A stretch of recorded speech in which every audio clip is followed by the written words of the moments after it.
لله رب العالمين والصلاة والسلام على رسوله الأمين وعلى آله وأصحابه أجمعين أما بعد فأعوذ بالله من الشيطان الرجيم يا أيها الناس إنا خلقناكم من ذكر وأنثى وجعلناكم شعوبا وقبائل لتعارفوا إن أكرمكم عند الله أتقاكم إن الله عليم خبير اللهم صل على محمد وعلى آل محمد كما صليت على إبراهيم وعلى آل إبراهيم إنك حميد مجيد اللهم بارك على محمد وعلى آل محمد كما باركت على إبراهيم وعلى آل إبراهيم إنك حميد مجيد الحمد لله প্রশংসা আল্লাহর জন্য শান্তি অবতীর্ণ হোক আল্লাহর রাসূলের উপরে আল্লাহুম্মা সাল্লি আলাইহি আল্লাহুম্মা বারিক আলাইহি জুমার দিন রব্বুল আলামিনের কাছে এতই মর্যাদাপূর্ণ সপ্তাহের শ্রেষ্ঠ দিন ইয়াউমুল জুমআ যে জুমার দিনের সবচেয়ে দামি মুহূর্ত সবচেয়ে দামি সময় আল্লাহর ঘরে জুমার সালাতের উদ্দেশ্যে আমাদেরকে আসার সুযোগ দিয়েছেন এবং বসার সুযোগ দিয়েছেন আলহামদুলিল্লাহ। একজন মানুষকে নিরাপদ বলা যায় যখন আল্লাহর ঘরে সে ঢুকে গেছে, একজন মানুষকে নিরাপদ বলা যায় যখন সে মক্কা মদিনার এরিয়ায় ঢুকে গেছে, একজন মানুষকে নিরাপদ বলা যায় যখন সে আল্লাহু আকবার বলে হাত বেঁধে ফেলেছে, একজন মানুষকে নিরাপদ বলা যায় যখন সে সাহারি খেয়ে ফেলেছে, একজন মানুষকে নিরাপদ বলা যায় যখন সে যাকাত দিচ্ছে, একজন মানুষকে নিরাপদ বলা যায় যখন আল্লাহর দ্বীনের ভিতরে সে আছে। সেই হিসেবে আমরা মনে করি আমরা এখন যারা আছি সবাই আমরা বাউন্ডারির ভিতরে ঢুকে গেছি আলহামদুলিল্লাহ, ক্যান্টনমেন্টের ভিতরে চলে আসছি। বাইরে থেকে হুট করে চাইলে আমাদেরকে আর বড় ক্ষতি করতে পারবে না। আল্লাহ আমাদেরকে তাওফিক দিন, আল্লাহুম্মা আমিন। তো আজকে আমরা আমাদের আলোচ্য বিষয়টা দুইটা ভাগে আমরা ভাগ করবো ইনশাআল্লাহ। একটা হলো রাসূল সাল্লাল্লাহু আলাইহি ওয়াসাল্লামের প্রতি আমাদের আদব আখলাক কেমন হওয়া উচিত, দুই নাম্বার সাহাবায়ে কেরামদের কেমন তাকওয়া ছিল, আল্লাহ ভীরুতা ছিল, রাসূলের ব্যাপারে মুহাব্বত ছিল, এই ব্যাপারে আমরা সিরিয়ালে এক দুই করে পড়বো ইনশাআল্লাহ। প্রথমে আমি কোরআন মাজিদের সূরা হুজুরাত আয়াত নাম্বার 12 পড়েছি। আল্লাহ বলেছেন আউযু বিল্লাহি মিনাশ শাইতানির রাজিম ইয়া আইয়ুহান নাস, হে মুমিনগণ বলে নাই, হে ঈমানদারগণ বলেন নাই, ইয়া আইয়ুহান নাস, নাস মানে জনগণ, মানুষ। এর ভিতরে আদম আলাইহিস সালাম থেকে শুরু করে সবাই আছে। এর ভিতরে আবু জেহেল বলেন, এর ভিতরে মুহাম্মদ সাল্লাল্লাহু আলাইহি ওয়াসাল্লাম, খারাপ ভালো সবাইকে ঢালাও ভাবে বলা হয়েছে। নাস মানে মানুষ সকল, হে মানুষ সকল, ইন্না খালাকনাকুম মিন যাকারিন ওয়া উনসা, যাই কিছু করো না কেন এটা চিন্তা করে রাখো, আমি কিন্তু এক পুরুষ আর এক নারী থেকে তোমাকে বানাইছি। বোঝা যাচ্ছে? প্রত্যেককে ডাকতেছে, হিন্দুকেও, খ্রিস্টানকেও, মুসলিমকেও, সবাইকে আল্লাহ ডাকতেছে ইন্না খালাকনাকুম মিন যাকারিন ওয়া উনসা, তোমাকে আমি বানাইছি কিন্তু এক পুরুষ আর এক নারী থেকে। যেমন এই পৃথিবীতে এখনো কয়েক কোটি মানুষ আল্লাহর এই মাটির উপরে ভাত খায়, চলাফেরা করে, হাঁটে। তাদের আকীদা হলো এক একাই মানুষ সৃষ্টি হয়ে গেছে, এটা প্রকৃতির খেলা, আদম নবী বলে কোনো কিছু নাই। এটা দুনিয়ার সিস্টেম, গাছ হয়, পোকা হয়, গরু হয়, ছাগল হয়, ভেড়া হয়, মরে, ভুসি হয়, গোবরের ভিতর থেকে আবার জন্ম নেয়। এভাবেই প্রক্রিয়া হয়ে হয়ে আমরা দুনিয়াতে আসছি। এখানে আদম হওয়া কি সেটা আমার দরকার নেই জানা। এই দুনিয়াতে বহু লোক আছে, কোটি কোটি। নাস্তিকরা যেমন বলে পাহাড় যেমন দাঁড়িয়ে আছে, মানুষ তেমন দাঁড়িয়ে আছে। লালন ফকিরের লোক যেমন বলে গরু যেমন নড়াচড়া করে, বাঁশ আর কঞ্চি যেমন আলাদা না, একই জিনিস, ঠিক তেমনি আমি আর আল্লাহ একই। নাউযুবিল্লাহ, এটা তারা ওইভাবে মনে করে। আল্লাহ একটু সতর্ক করে দিচ্ছে যে যাই কিছু করো শিকর হয়ে দাঁড়ো না, আমি কিন্তু এক নারী আর এক পুরুষ থেকে বাঁচাইছি।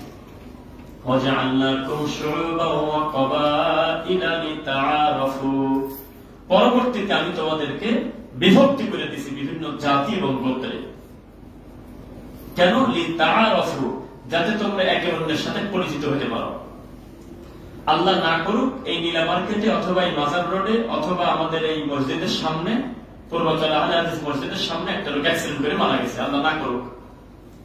এখন এই লোকটাকে আইডেন্টিফাই করার কোনো পথ আমাদের কাছে নাই, তার মোবাইল বন্ধ, তার কাছে কোনো কার্ড নাই, কিচ্ছু নাই, বুঝবো কিভাবে? আল্লাহ সুবহানাহু ওয়া তাআলা কিছু আলামত দিয়েছেন। এরপরে দুইজন ব্যক্তি হারিয়ে গেছে, মুরব্বী মানুষ, কোন জায়গা গ্রাম, কোন জায়গা বাড়ি, কি তার নাম কিছুই জানে না, কিন্তু সে যে আপনার সাথে কথা বলতেছে, কথা বলার ধরন দেখে বুঝে ফেলবেন যে নোয়াখালী, চট্টগ্রাম, পাবনা হতে পারে। আল্লাহ সুবহানাহু ওয়া তাআলা বিভিন্ন জেলায়, বিভিন্ন রাষ্ট্রে আমাদেরকে জন্ম দিয়েছে, এটা কোনো ভুল না, এটা ভালো। আমাদের একে অন্যের ভাষা ভিন্ন হয়, এটা খারাপ কিছু না, এটা ভালো। এটা পরিচিত হওয়ার জন্য সহজ। প্রত্যেকটা মানুষের ভাষা যদি কুষ্টিয়ার মতো হইতো, পাবনার মতো হইতো, রাজশাহীর মতো হইতো, তাহলে এটা ঝামেলা ছিল। আল্লাহ সুবহানাহু ওয়া তাআলা চান ভিন্ন ভিন্ন ভাষা, ভিন্ন ভিন্ন গোত্র, এটা কোরআনের আয়াত, লিতাআরাফু, যাতে তোমরা একে অন্যের সাথে পরিচিত হতে পারো। খালি বলছে হুজুর আপনি কেমন আছেন, আমি সঙ্গে সঙ্গে বলে দিলাম ভাই মনে হয় সামাইনা বলবন্দের বাড়ি। এটা ভাষাগত দিক থেকে, অভিজ্ঞতা থেকে বলে দিতে পারলাম। আমার যশোর না হয় নড়াইল, কাছাকাছি একটা হবে, আপনার কথা দেখে তো মনে হচ্ছে তাই। ভাই মনে হয় ঢাকার লোক, কথায় বোঝা যাচ্ছে। ভাই মনে হয় গাজীপুর, ভাই মনে হয় নরসিংদী, এটা তার কণ্ঠ বলে দিচ্ছে। এর মূল রহস্য আমি আল্লাহ তোমাদেরকে গোত্র আর জাতিতে ভাগ করে দিছি, যাতে তোমরা একে অন্যের সাথে পরিচিত হতে পারো। ইন্না আকরামাকুম ইনদাল্লাহি আতকাকুম, এক এক গোত্রে এক একজনকে দেওয়ার উদ্দেশ্য এই না যে ওই গ্রামের লোকজন বড় লোক, তোমরা ভালো, ওই গ্রামের লোকজন ধনী বেশি, তাহলে তারা ভালো, তা নয়। বরং তোমাদেরকে ভালো বলার জন্য মাপকাঠি হলো তাকওয়া। ইন্নাল্লাহা আলিমুন খবীর, আল্লাহ সব বিষয়ে জ্ঞান রাখেন এবং খবর রাখেন। তো যাই হোক, আমাদের ভাষা ভিন্ন, জেলা ভিন্ন, থানা ভিন্ন, এলাকা ভিন্ন, এরপরেও আমরা মসজিদ এসেছি আল্লাহর জন্য। কার জন্য? আল্লাহর জন্য। এটাই হলো আমাদের ঐক্য, এটাই আমাদের ভালোবাসা। আজকে এমন একটা পরিস্থিতি, সমাজ, দেশ, রাষ্ট্র এমন একটা অবস্থাতে আছে, সবচাইতে বেশি যোগ্য সম্মান পাওয়ার অধিকারী জমিনে হলে মুহাম্মদুর রাসূলুল্লাহ সাল্লাল্লাহু আলাইহি ওয়াসাল্লাম, আর সবকিছু মিলায় তার সৃষ্টিকর্তা তিনি হলেন আল্লাহ। অথচ এই দুইজনের ব্যাপারে আমরা বেখেয়াল। আল্লাহকেও তার যোগ্য মান দেই না শিরকের মাধ্যমে, মুহাম্মদ সাল্লাল্লাহু আলাইহি ওয়াসাল্লামকেও তার যোগ্য সম্মান দেই না আমাদের আদব কায়দার অভাবে। এবার আপনাদের সামনে আমরা কুরআন মাজিদের সূরা হুজুরাত আয়াত 1 এবং 2 বলে তারপরে আমরা সিরিয়ালে যাব, প্রায় 11টা ইনশাআল্লাহ। আল্লাহ বলতেছেন, আউযু বিল্লাহি মিনাশ শাইতানির রাজীম, বিসমিল্লাহির রহমানির রহিম, ইয়া আইয়ুহাল্লাযীনা আমানু লা তুকদ্দিমু বাইনা ইয়াদাইল্লাহি ওয়া রাসূলিহি ওয়াত্তাকুল্লাহ ইন্নাল্লাহা সামিউন আলীম। হে ঈমানদারগণ, আল্লাহ এবং তার রাসূলের উপরে আগ বাড়িয়ে কোনো পণ্ডিতি করো না, বেশি বুঝতে যায় না, আল্লাহকে ভয় করো। আল্লাহ কিন্তু সবকিছু শোনেন এবং সবচেয়ে বড় জ্ঞানী। আগ বাড়িয়ে কাকে বলে? আমি আপনাকে বলতেছি আল্লাহ রাসূলের হাদিসে আছে এইটা, আপনি আমাকে বলতেছেন আরে আমাদের মাজারে তো নাই। আমি আপনাকে বললাম আল্লাহ রাসূল বলছে টাকনুর উপরে কাপড় করতে হবে, এটা ফরজ, ঢেকে পড়াটাই বরং হারাম। আপনি আমাকে যুক্তি দিচ্ছেন আরে আমার হলো শীতের সময় নিচে মোজা আছে, বা এটা ঢেকে রাখলে অসুবিধা নেই, আমি তার অহংকার করি নাই। এই যে আপনি নিজের মন গড়া কথাগুলো অনেক কিছু বললেন, এটার নাম বলা হয় আগ বাড়িয়ে বলা, অগ্রগণী হওয়া। এটা বলা যাবে না, বলতে হবে ভাই আমি জানতাম না, আল্লাহ রাসূল যেহেতু বলছে আমি মেনে নিলাম। ইয়া আইয়ুহাল্লাযীনা আমানু লা তারফাউ আসওয়াতাকুম ফাওকা সাওতিন নবী, হে ঈমানদারগণ, ঈমান আনার পরে তোমাদের কণ্ঠস্বর আমার নবীর কণ্ঠের উপরে যেন না হয়। ওয়ালা তাজহারু লাহু বিল কওলি কাজাহারি বাদিকুম লিবাদ, তোমরা নিজেরা নিজেরা যেভাবে কথা বলো একে অন্যের সাথে জোরে জোরে, খবরদার আমার নবীর সামনে কথা বলো না। তোমরা ভাই, চাচা, আব্বা, দাদা, নানা, কাকা, তোমরা যেভাবে খাবার টেবিলে জোরে কথা বলো, এইভাবে খবরদার আমার নবীর বৈঠকে বলো না। যদি বলো কি লাভ হবে? আন তাহবাতা আমালুকুম, আমি আল্লাহ তোমাদের আমল বরবাদ করে দেব। ওয়া আনতুম লা তাশউরুন, তবে তোমরা বুঝতে পারবে না। আপনি কি বুঝতে পারেন আজকে ফজর নামাজ কবুল হয়েছে কিনা? বোঝেন না? আপনি কি বোঝেন যে একটা শিরকি কর্ম করার কারণে আপনার 1 বছরের কোন একদিন মানে ভালো কাজ বাতিল হয়ে গেছে, অতিরিক্ত শিরক করার কারণে অতীতের ভালো আমল নষ্ট হয়ে গেছে, এটা কি সরাসরি দেখা দেয়? ওয়া আনতুম লা তাশউরুন, নবীর কণ্ঠের উপরে তোমাদের কণ্ঠস্বর যদি উঁচু হয়, তাহলে তোমাদের দুইটা কাজ করবো। এক, তোমাদের আমল আমি বাতিল করে দেবো। ওয়া আনতুম লা তাশউরুন, তোমার কাছে জিজ্ঞাসা করার দরকার নেই, অটোমেটিক তোমার অজান্তেই তোমার সব বরবাদ হয়ে যাবে। আজকে টুপি মাথায় দেওয়ার পরেও আমার রাসূলের সামনে বেয়াদবি চলে কিনা এই দেশে? চলে, কঠিন চলা চলে। এটা শেষের দিকে বলবো ইনশাআল্লাহ। এইবার তাকওয়া কাকে বলে আপনাকে একটু বলতে থাকবো ইনশাআল্লাহ সিরিয়ালে, এক দুই দেখে দেখে একের নাম্বার সহ বলবো যাতে আপনারা গ্রহ পাবেন। ওমর ইবনুল খাত্তাব রাদিয়াল্লাহু আনহুর একটি ঘটনা আছে, হলো ইবনুল জাওজি সিফাতুস সাফওয়া 1 নম্বর খণ্ড 302 সহিহ। তিনি বললেন, আল্লাহ যদি ঘোষণা দেন যে আমি কাউকে জান্নাতে দেব না, আমি একজনকে দেব, কাউকে আমি জাহান্নামে দেব না, আমি একজনকে জাহান্নামে দেব, উমর রাদিয়াল্লাহু আনহু বলতেছে, আমার আমল কতটুকু আছে আমি তা জানি না, তবে আমার ভয় থাকবে না জানি সেই লোকটা মনে হয় আমি। আল্লাহু আকবার। যদি ঘোষণা এসে যায় বিচারের মাঠে জাহান্নামে খালি একজনকে দিয়ে বাকি আমি জান্নাতে দিয়ে দেব, আল্লাহ পারেন না? তিনি তো আল্লাহ। তখন আমি উমর রাদিয়াল্লাহু আনহু আল্লাহর মুখের এই ঘোষণার আগ পর্যন্ত আমি ধরে নেব সেই লোক মনে হয় আমি হয়ে যায় কিনা। অথচ জান্নাতে সুসংবাদ পায়নি, জান্নাতের সার্টিফিকেট পাওয়ার পরেও তারা বলতেন সার্টিফিকেট যে দিতে পারে আমার কোন ভুলের কারণে এটা কাইম নিতে পারে, সে পারে না। ভর্তি করছে গতকালকে একদিনের ক্লাসে এমন বিয়াদবি করছে একেবারে নামি কেটে দিচ্ছে, লাল কালি দিয়ে গেছে, পারে কিনা? তো তারা এইভাবে ভয় পেতেন, তাকওয়া অর্জন করতেন। এরপরে 2 নাম্বার, আবু বকর রাদিয়াল্লাহু আনহুর একটি ঘটনা, সহিহ বুখারী 3842।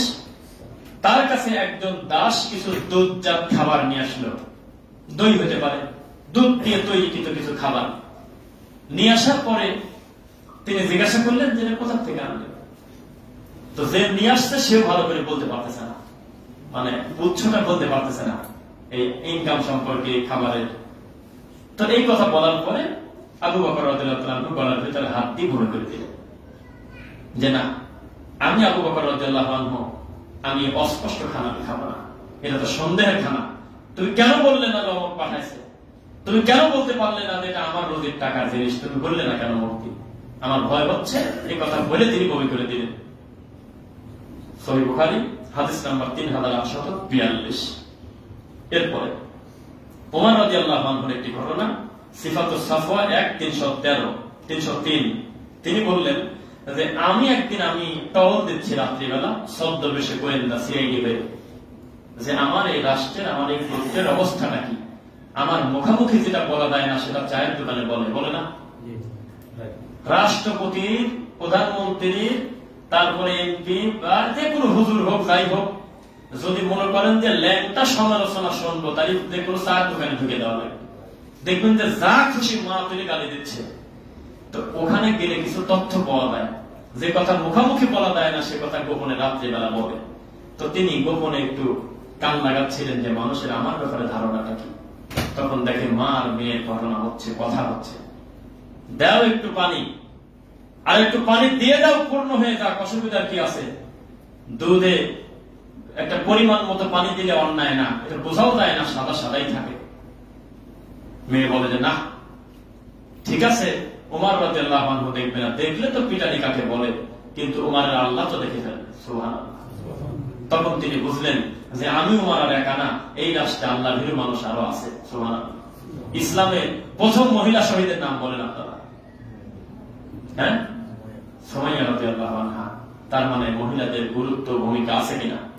ওমর রাদিয়াল্লাহু আনহু বললেন, আমি যখন বাড়ির দিকে যাচ্ছি আমি মনে একটা আত্মতৃপ্তি নিয়ে যাচ্ছি, আল্লাহ তুমি আমার রাষ্ট্রে পুরুষ মানুষটা আছে, তুমি মহিলা মানুষকে এত বড় দিন দান করছো, যে বলে যে উমারের আল্লাহ তো দেখে, উমারকে দিয়ে আমি কি করবো? উমার না দেখলি কার দেখলে কি, আল্লাহ তো দেখে, সুবহানাল্লাহ। আচ্ছা, এরপরে 4 নম্বর হলো, একবার আব্দুল্লাহ ইবনে উমর রাদিয়াল্লাহু আনহু মুয়াত্তা মালিকের 2 খণ্ড 985 এক রাখালকে বললেন যে একটা ছাগল বিক্রি করে দাও। কতগুলো ছাগল আছে এটা কি তুমি জানো? তো বলে না আমি জানি, কিন্তু মালিক জানে না। আমার প্রতি তার এতই বিশ্বাস আস্থা যে এই দিক থেকে যতদূর চোখ যাচ্ছে প্রায় পুরাটা আমার হাতে বুঝেতেছে। উনি এতই ধনী লোক যে এইসব খেয়াল করার টাইমই তার হাতে নাই। কয়টা ছাগল, কয়টা খাসি, কে কার খেয়াল রাখে? তখন বললেন আমি নগদ টাকা দিয়ে একটা আমাকে দিয়ে দাও। এই টাকাটা তুমি মালিককে দেবে না, তুমি খাও, এই রোদে কষ্ট করো, এই পরিশ্রম করো, একটা আমাকে দিয়ে দাও। কে ঠিক পাবে, কে বুঝবে? না, এটা শিওর উনি বুঝবে না, তবে আমি মালিকের চিন্তা করতেছি না, মালিকের আল্লাহর চিন্তা করতেছি। উনি এই জমিনে ওনার ক্ষমতাই নাই ছাগলের হিসাব রাখা, তবে আমি আল্লাহর সামনে আমাকে দাঁড়াতে হবে। তখন আব্দুল্লাহ ইবনে উমর বললেন, আমিও তোমার থেকে এই ধোকার জন্য আসি নাই, আমি দেখলাম আল্লাহর জমিনে আমানতদারিতার অবস্থা বর্তমানে কি। এটা শিক্ষা পরবর্তীতে আপনারা মিলাই নেবেন, শেষের দিকে বলি। এরপরে আলী রাদিয়াল্লাহু আনহুর একটি ঘটনা, এটা আছে বাইহাকির 291 নম্বর পৃষ্ঠা। তিনি যখন খলিফা রানী ছিলেন, একবার এক মামলায় তার প্রতিদ্বন্দ্বী ছিল একটা অমুসলিম। বড় বড় নেতাদের মামলা কিন্তু চলতেই থাকে, গায়েবী মামলা বলেন, আরো বাড়িতেই নেই, কোন জায়গা কি হয়েছে আল্লাহ জানে, কিন্তু হাজিরা মামলা একের পর এক ওকে দিতেই আসতেছে। এরকম এক অমুসলিমের মুখামুখি হয়ে গেছে বাদী বিবাদী। হওয়ার পরে কি ঘটনা ঘটছে একটু দেখে দেখে পরিবারে বানান ঠিক থাকে।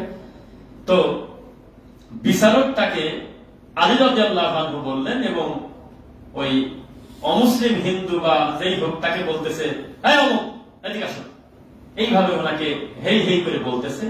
আর আলী রাদিয়াল্লাহু আনহুকে সম্মান দিচ্ছে, কারণ তিনি তো রানিং প্রেসিডেন্ট, এটা তো স্বাভাবিক কথা।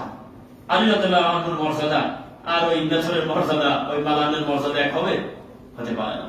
এটা বলার পরে ওমর রাদিয়াল্লাহু আনহু রেগে গেলেন।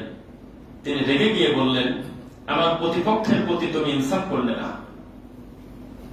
আমরা তো দুইজন এখন রানিং মামলায় আছি, রানিং আমরা বিচারে আছি, তুমি আমাকে বললে আলী রাদিয়াল্লাহু আনহু, আর ওকে বললে এই দাঁড়া, তুই কি বলবি বল। এটা তার প্রতি তুমি ইনসাফ করলে না, তাকে কথা বলতে দাও, তাকে তার যোগ্য সম্মান দিয়ে তুমি ডাকো। আপনি কি বুঝতেছেন আমরা কার জাতি? আর এখন হয়েছি তো, আমরা তো ছাগলের সাথে পানি খাচ্ছি, ছিলাম তো বাঘ, আয়না নাই তো দেখার সুযোগ নেই। পানির সামনে গেলে বুঝতে পারতো শিং কয়টা, দাঁত কয়টা, এগুলো বুঝতে পারতাম। পানি তো নাই, আয়না তো নাই, মানে তাওহীদ নেই। এটা আছে কোথায়?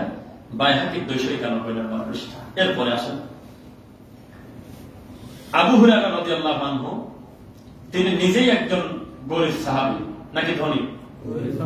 তো সে নিয়ম করে করতেন কি, গরিবদের কাছে তিনি খাবার পৌঁছে দিতেন। তো তাকে বলা হলো যে এইটা আপনি এই দায়িত্ব নিতে গেলেন কেন, আপনি নিজেই তো অসহায়। তখন তিনি বললেন যে আমি স্পেসিফিক এমন কোন আমল জানি না যেই আমলে আমার রব আমাকে ক্ষমা করবেন। আমার দুইটা আমল আমার জীবনে, এক, ইচ্ছাকৃত ভাবে আমি রাসূলের মজলিস ছাড়ি না, একটু ক্ষুধা লাগলে চাপ দিয়ে রাখি। এই সময় যদি আমি চলে যাই নবীর কাছ থেকে, না জানি এই টাইমের ভিতরে কোন একটা দামি কথা নবী বলে ফেলবে, আমি ধরতে পারবো না। খুতবা মনোযোগ আজকে শোনেন কথা, সাহাবায়ে কেরামের সরাসরি নাম ধরে ধরে তাদের জীবনী নিয়ে আজকে খুতবা হবে। আমার ভয় হয় যে পেটে ক্ষুধা রাখছে, ঠিক আছে, তবে আমি বাড়ি চলে গেলাম, হঠাৎ করে আসার পর শুনলাম আমার নবী একটা কথা মুখ দিয়ে বলে ফেলছে, আমি এখনো নোট করতে পারিনি, মুখস্থ করতে পারিনি, তাহলে অন্য লোক আমার থেকে সুযোগ বেশি নিয়ে নিল, আমি তা দেবো না। আমি চুপ করে তাকায় থাকি, আমার রাসূলের কোনো কথা যাতে ছুটে না হয়। আবু হুরায়রা রাদিয়াল্লাহু আনহু কত হাদিস বর্ণনা করছেন, এটাকে সিরিয়ালে বলতে পারবেন আপনারা? সুবহানাল্লাহি ওয়া বিহামদিহি। তিনি বললেন আর একটা কথা, যে আমি পাওনাদারের কাছে, অসহায়ের কাছে আমি খাবার পৌঁছে দেই, তাদের খোঁজ খবর নেই, এই আশায় যে আমি মুমিনের কল্যাণ করার কারণে আল্লাহর ফেরেশতারা আমার জন্য দোয়া করবে। সুবহানাল্লাহ।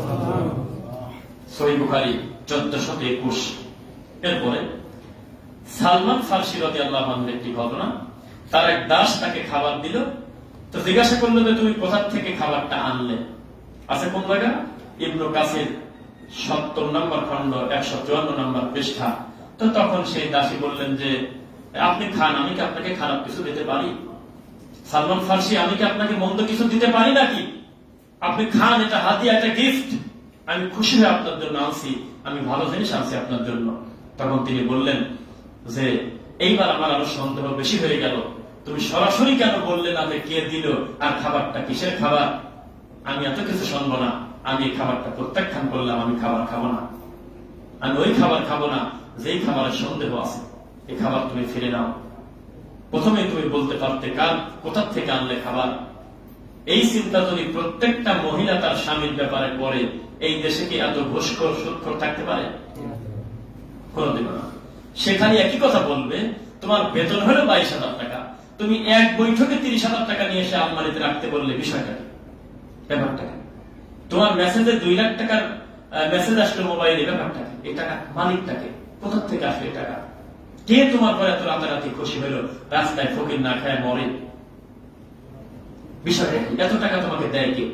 2 দিন 5 দিন যদি প্রেশার দিত, 6 দিনের দিন নয় ও বনে জঙ্গলে চলে যাওয়া লাগতো, আর নয়তো হারাম থেকে বেঁচে যেত ইনশাআল্লাহ। কোনো কথা নাই। তাকে আরো প্রেশার দিচ্ছে, তাকে আরো চাপ দিচ্ছে, কি চাকরি করো? কত লোক সিঙ্গাপুরে যায়, পরিবার নিয়ে মালয়েশিয়া যায়, দুবাই যায়, কাতার যায়, তুমি কি করো? আজ পর্যন্ত কক্সবাজার নিয়ে গেলে না, আমাকে সিলেট নিয়ে গেলে না, চট্টগ্রাম নিয়ে গেলে না, কি করো? তখন সে আরো বেশি বেশি হারাম কাজ করে। নবী বলেছেন, মান ওয়াকা ফি শুবহা ওয়াকা ফিল হারাম। স্পষ্ট হারাম তো বহু দূরের কথা, কেউ যদি সন্দেহে ঢুকে দেয় সে যেন হারামে ঢুকে গেল। ওয়াকা ফিল হারাম ওয়াকা ফিল নার। কেউ যদি হারামে ঢুকে দেয় সে জাহান্নামে ঢুকে গেল। নাউযুবিল্লাহ। এরপরে আব্দুল্লাহ ইবনে আব্বাস রাদিয়াল্লাহু আনহু তিনি কি করছেন? তিনি বললেন যে আমার কাছে ছোট গুনাহ বলে কিছু নাই। বলা হলো মানে? তো বলে যে আমি ভয় করি এই ছোট গুনাহ করলেও যে শাস্তি দিতে পারে তিনি তো আল্লাহ। আমি ছোট নেকি মনে করি, আমি তুচ্ছ মনে করি না, কারণ এই নেকি করলেও তিনি খুশি হন, তিনি সপ্তম আসমানের উপরে আছেন। সুবহানাল্লাহ। এটা আছে কোন জায়গায়? মুসান্নাফ ইবনে আবি শাইবা ৫ম খণ্ড ৩৩৬ নম্বর পৃষ্ঠা, হাদিসের রাবী আব্দুল্লাহ ইবনে আব্বাস রাদিয়াল্লাহু আনহু তিনি বললেন যে আমার কথা তোমরা মানতে বাধ্য না, তবে আমি কোনোদিনও কোনো নেকিকে ছোট মনে করি না। আমি সুযোগ পারি সে আমলটা করে ফেলি। আমি কোনোদিনও কোনো গুনাহকে তুচ্ছ গুনাহ মনে করি, আরে রাখো তো, এটা মাকরু। কিসের মাকরু আর কি বলে এগুলো? আর এটা সাধারণ ব্যাপার, এগুলো বাদ দাও। এই কথা বলে আমি কোন গুনাহকে ছোট মনে করি না, কারণ এই গুনাহ করলে যিনি শাস্তি দিতে পারে তিনি তো আল্লাহ। এটাই যদি ধরে ফেলে, কথা বুঝতেছেন আমার? এরপর 9 নম্বর, উমর ইবনুল খাত্তাব রাদিয়াল্লাহু আনহু, এটা আছে কোন জায়গায়? সিফাতুস সাফওয়া 1-305। তিনি বললেন, যদি আমার জীবনে আমি কনফার্ম হতে পারতাম, আমার জীবনে যদি আমি এটা জানতে পারতাম অগ্রিম যে মহান আল্লাহ আমার একটা বিশেষ ইবাদত কবুল করে ফেলছে, তাই আমি মনে করতাম যে আমার যথেষ্ট হয়ে গেছে, কিন্তু আমি তো জানি না। আপনারা কি কেউ জানেন? উমর রাদিয়াল্লাহু আনহুর মতো লোক বলতেছেন যে আমার জানা নাই, আমাকে আগে ঘোষণা দেওয়া হয় নাই যে আমার কোন দিনের আমল আমার আল্লাহ কবুল করছে। যদি একদিনও জানতে পারতাম, আমি দেখে খুশি হতাম, পৃথিবীতে লাল ওটের থেকে বেশি খুশি হয়ে যেতাম কারোর থাকলে। কিন্তু আমার এই সুযোগ নাই, আমি এখনো জানি না আমার আমল আমার আল্লাহর কাছে কবুল হচ্ছে কিনা। বোঝা যাচ্ছে? এরপর 10 নম্বর, এই নামটা আপনারা শুনেছেন, আবু উবাইদা ইবনে জাররাহ রাদিয়াল্লাহু আনহু তিনি বলতেছে যে মুসলিম বাহিনীর সবচাইতে বড় নেতা হওয়ার পরেও একেবারে সৈন্যদের সাথে খাবার খেতেন এবং কোন ধরনের কোন বিভক্তি রাখতেন না। তিনি হলেন রাষ্ট্রপ্রধান, তিনি হলেন সৈন্য প্রধান, সেনা প্রধান, কিন্তু তিনি খানা খাচ্ছে একই সঙ্গে তার সৈন্যদের সাথে। তিনি খানা খাচ্ছে, তার জন্য আলাদা কোনো পাতিল নাই, আলাদা কোনো রান্না নাই, একই রান্না, একই তরকারি, একই প্লেট, একই ধরনের জগ, একই গ্লাস, একসঙ্গে এক সিরিয়ালে বসে খেতেন। লোকজন তাকে বললেন যে ওস্তাদ স্যার, আপনি একটু চেয়ারে বসেন, আপনি একটু উপরে বসে খান, আপনার জন্য এক্সট্রা পরিবেশ করা আছে। তখন তিনি জবাব দিতেন, আমার জীবনে এটাই হলো সবচেয়ে বড় ভয়, আমি বৈষম্যের শিকার হয়ে আমার রবের সামনে আমি আসামি হয়ে না যাই। আমি এই আসামি হয়ে না যাই যে আল্লাহ আমাকে যদি বলে তুমি আমার মুমিনকে খারাপ করে দেখলে কেন, তুমি আমার আদম সন্তানকে খারাপ করে দেখা, তুমি কে? এই জন্য আমি তাদের সাথে বসেই খানা খাই, তাদের সঙ্গে চলতেই আমার বেশি ভালো লাগে। 11 নম্বর, রাসূল সাল্লাল্লাহু আলাইহি ওয়াসাল্লাম বললেন যে তোমাদের ভিতরে কেউ কি এরকম আছে যে পরকালের ব্যাপারে, জান্নাতে যাওয়ার ব্যাপারে খুব ইচ্ছা পোষণ করার অগ্রগামী হবে? সাহাবায়ে কেরাম বললেন, আল্লাহর নবী, কে নাই সে যে জান্নাতে যেতে চায়? নবী বললেন, সবচাইতে দামি কাজ হলো 2টা। আত্তাকওয়াল্লাহ, 1 নম্বর হলো আল্লাহর ভয়, 2 নম্বর হলো হুসনুল খলক, উত্তম আচরণ, সুন্দর ব্যবহার। জান্নাতে যাওয়ার জন্য এই 2 আমলকারী লোকের সংখ্যা এত বেশি হবে, আমি নবী তাদের বিপরীতে এত সংখ্যা দেখিনি। শুধু এই 2টা ব্যাপারে যারা অগ্রগামী, 1 আল্লাহর ভয়, দুই, সুন্দর আচরণ। এই দুইটা হলে কি সে আর কোন পাপ করতে পারবে? যদি মনে করে আমার সব কর্ম আমার আল্লাহ দেখতেছে, সেই লোক কি পাপ করবে আপনারা আমাকে বলেন? যদি মনে করে আমার সমস্ত কাজ হবে আল্লাহর জন্য, তাহলে সে কি আর কারোর প্রতি প্রবৃত্তি করতে পারবে? শোনেন, আপনারা তো সবই সহ্য করতে পারেন, পছন্দের হুজুরকে কেউ কিছু বললে সহ্য করতে পারেন না। মুফতি আমির হামজা হুজুর বলতেছে আল্লাহর নবী হলে সাংবাদিক। এই ভাষা কি নবীর সাথে যায়? দুঃখে করে বলি নাই জাতি হলো লেংটা জাতির মতো অধিকাংশ ক্ষেত্রে।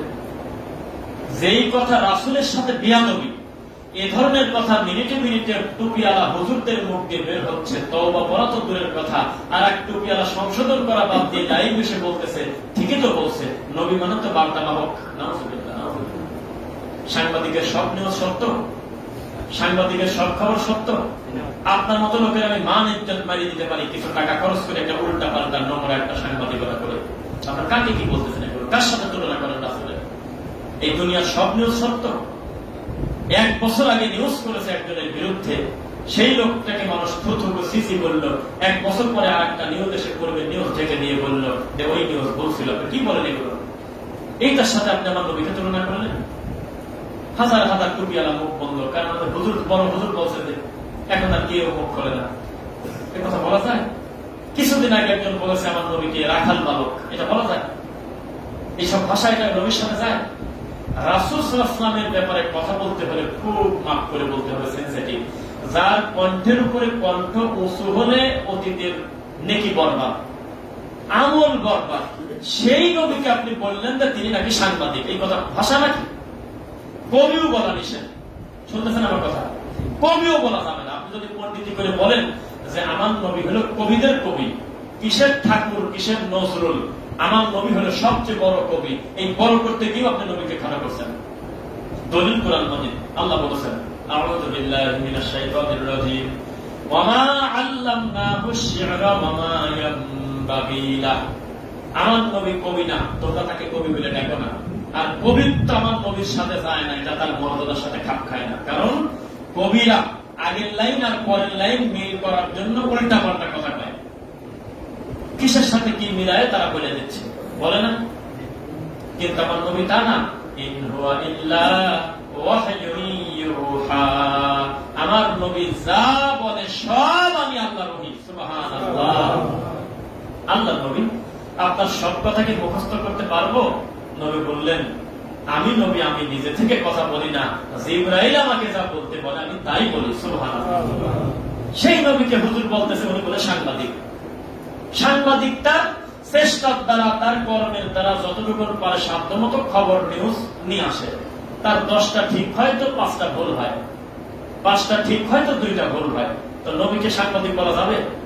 আপনার মন মতো আপনি বাংলা অনুবাদ করে দিবেন, মেনে নেবে এটা? তিনি হলেন মুহাম্মদুর রাসূলুল্লাহ, তিনি আল্লাহর রাসূল। আপনি কার সাথে তুলনা করেন? আল্লাহ এই সমস্ত শব্দ চয়ন থেকে আমাদের বেঁচে থাকার তৌফিক দিন, তাদেরকে আল্লাহ হেদায়েত দিন, না হলে জাতি থেকে তাদেরকে সরাই নিক, তারা গোটা মাঠের ক্ষতি করতেছে। আল্লাহ হেদায়েত দিন করেন, আমিন। এরপরে আপনি আমার নবী সাল্লাল্লাহু আলাইহি ওয়াসাল্লামকে ভালোবেসে বড় করতে গিয়ে বললেন যে আমার নবী আমার অমুকের মতো, আমার নবীর মর্যাদা অমুকের মতো। এই কথা বলে আপনি কারোর দৃষ্টান্ত দিলেন, এটা পারবেন না দিতে। ইন্নাকা লাআলা খুলুকিন আযীম, দুনিয়ার সবচাইতে দামি চরিত্রের অধিকারী হলেন মুহাম্মদ রাসূলুল্লাহ সাল্লাল্লাহু আলাইহি ওয়াসাল্লাম। কারোর সাথে তুলনা দেওয়া যায়? যিনি ওহী ছাড়া কথা বলেন না। মানে আমি শুধু চিন্তা করি যে আমার মুসল্লিদের ব্যাপারে আমার যে ধারণা, তাদের সামনে যদি এই ধরনের কথা যত বড় টুপিয়ালা আমার নবীর সামনে বলুন, আমার মনে হয় ধরে ফেলত। অথচ তার সামনে হাজারো শ্রোতা বসে আছে, একটা বার বললেন না আপনি থামেন, আপনি নবীকে 6 প্যাক বলতে গেলেন কেন? আপনি রাসূলকে কাউবাই বলবেন কেন? এটা আমার নবীর সাথে যায়? কেউ বলে না, সবাই বলতেছে আল্লাহু আকবার। আর আমার সবচেয়ে বড় আফসোস, একটা বক্তা যখন নবীর ব্যাপারে একটা বাজে কথা বলে, নবীর ব্যাপারে উল্টাপাল্টা কথা বলে ফেলে, এইটা বাকি আলেম ওলামা সবাই মিলে সংশোধন করার বাদ দিয়ে উল্টা আরো কিছু কিছু দালাল হুজুর এসে লাইভ এসে বলে আমির হামজা তো ঠিকই বলছে, নবী তো সাংবাদিকই তো। এই কথা আমার সাথে আসে না। এই জন্য দোয়া করবেন আল্লাহ এই সমস্ত শয়তান থেকে যেন উম্মাহকে হেফাজত করে। আল্লাহুম্মা আমিন। রাসূলের ব্যাপারে কথা বলতে হবে খুব সতর্কতার সাথে। সাহাবায়ে কেরামের এই আয়াতটা নাযিল হওয়ার পর থেকে এমন ফিসফিস করে কথা বলতেন, এত আস্তে কথা বলতেন যে এক কথা 3 বার বলা লাগতো, যে না জানি এই বুঝি আমার কণ্ঠ নবীর কণ্ঠের উপরে চলে যায়। ওয়ামা আরসালনাকা ইল্লা রাহমাতাল লিল আলামিন, তিনি হলেন গোটা জগতের জন্য রহমত। আর সেই রহমতের ব্যাপারে কথা বলতে গেলে আমাদের কিছু আদব দরকার আছে কিনা বলেন? রাসূলের মর্যাদার সাথে কারোর তুলনা চলবে না, কারণ চলবে না। আল্লাহ যেমন খালেক, মাখলুক হিসেবে দুনিয়াতে মুহাম্মদ সাল্লাল্লাহু আলাইহি ওয়াসাল্লামের মর্যাদার সমকক্ষ পৃথিবীতে কেউ নেই। আর সেই রাসূলের ব্যাপারে আমরা যদি অসংলগ্ন কথা মাঠে ময়দানে বলি, এটা আমরা নবীকে বেইজ্জতি করলাম। মনে রাখবেন, রাসূলকে কটূক্তি করতে হলে সবাইকে ম্যাকরো হতে হয় না, সবাইকে নোরাপাগলা হতে হয় না। আমার মতো লোকও বেশি আবেগী পণ্ডিতি করতে গিয়ে নবীর ব্যাপারে বাজে কথা হয়ে যেতে পারে অতি পণ্ডিতের কারণে। আপনাদেরকে একটা দৃষ্টান্ত দিয়ে সবাই খেয়াল করবেন। আজকে থেকে বছর 2-3 আগে জামাত ইসলামের হুজুরদের আর হলো কওমি দেওবন্দি হুজুরদের কঠিন ফাইট চলে। বিষয় ছিল সাহাবায়ে কেরাম মিয়ারে হক কিনা। মনে করে দেখেন তো, কেউ একটু খেয়াল করেন। জামাত ইসলামের আবুল কালাম আজাদ বাসার থেকে শুরু করে দেওবন্দির ওসামা হুজুর থেকে শুরু করে কঠিন একটা যুদ্ধ চলেছে প্রায় 2-3 মাস, 2 বছর আগে। তাদের বিষয় ছিল, এক গ্রুপ বলছিল নবী হলো সত্যের, সাহাবায়ে কেরাম হলো সত্যের মাপকাঠি, আর জামাত ইসলামের লোক বলছিল সত্যের মাপকাঠি সাহাবায়ে কেরাম না, মানে মিয়ারে হক না। তো এই কথা বলল যখন যুদ্ধ চলতেছে, আমি একদিন হঠাৎ করে অনলাইনে লিখলাম মিয়ারে হক সম্পর্কে ডক্টর আব্দুল্লাহ জাহাঙ্গীর রাহিমাহুল্লাহ। আমি ভাবলাম যে এই মানুষটার এই ব্যাপারে কোনো বক্তব্য আছে কিনা। এমন একটা শিক্ষা পেয়ে গেলাম, যেই জিনিস 3 মাস ধরে যুদ্ধ হচ্ছে এক হুজুর আর এক হুজুরের বিরুদ্ধে, উনি 1 মিনিট 25 সেকেন্ডে সমাধান দিয়ে দিয়েছে। 1 মিনিট 25 সেকেন্ড। কেন, কি হলো? তো ওনাকে প্রশ্ন করছে সাহাবায়ে কেরাম মিয়ারে হক কিনা, সত্যের মাপকাঠি কিনা। তখন তিনি প্রশ্ন ফেলে দিলেন, দিয়ে বললেন এই প্রশ্নই হয়নি। মানে উনি বললেন এই শব্দটাই একটা আপত্তিকর শব্দ। সাহাবায়ে কেরাম এবং নবী যেই শব্দ তারা ব্যবহার করে নাই, তাদের পরবর্তীতে যত ভালো মনে করেই আমরা কোন একটা নতুন শব্দ আবিষ্কার করি, সেই শব্দেই ঝামেলা আছে। আপনি আর আমি মারামারি করব, সেজন্য মাঝখানে দাঁড় করাইছি আল্লাহ নবীর সাহাবী। 2 গ্রুপই খারাপ মনে করে দিলেন। জবাব পাই গেছেন না? 2 গ্রুপই খারাপ, যারা বলে মিয়ারে হক কিনা এবং যারা বলে মিয়ারে হক, দুটাই খারাপ। দুটার একটার উদ্দেশ্য ভালো না।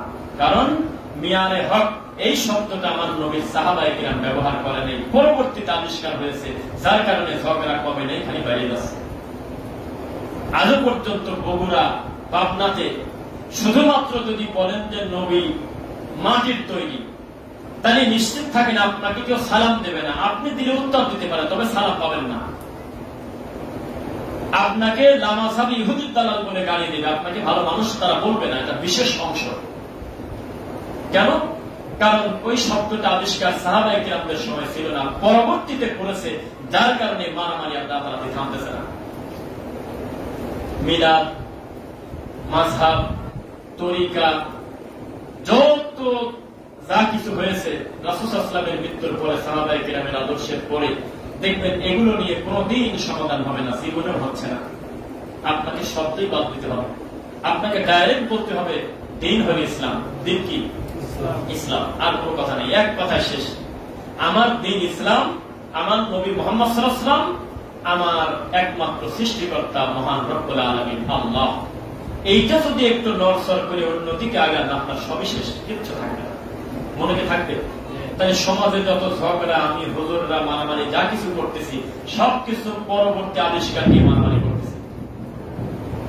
যেমন আপনি যে পীর সাহেবকে, যে হুজুরকে সবচেয়ে বেশি অন্তর থেকে ভালোবাসেন, এই লোক দুনিয়াতে যদি ডেলিভারিও না হতেন, ইসলামের হালাল হারামের কিছু আসে যায় না।